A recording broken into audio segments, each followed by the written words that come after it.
Kebakaran hutan kembali terjadi di Gunung Gelendang, Lumajang, Jawa Timur. Kebakaran hutan yang terjadi di sisi timur Gunung Semeru ini membakar 2,5 hektar lahan pinus milik perhutani. Petugas gabungan tengah melakukan upaya pemadaman agar api tidak merembet dan membakar hutan pinus.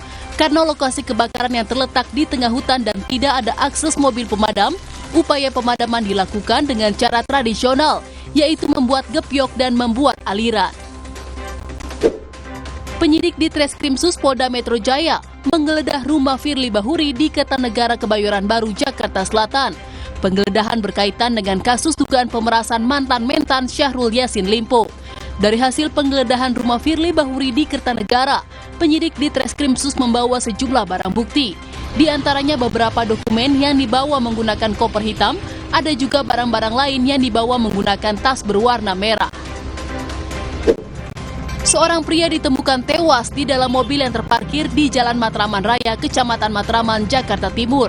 Warga yang curiga karena mobil terparkir sejak subuh dengan kaca mobil yang tertutup rapat, kemudian melihat pengemudi sudah terbujur kaku di dalam mobil dan masih mengenakan sabuk pengaman. Saat diperiksa petugas, pria tersebut sudah tidak bernyawa.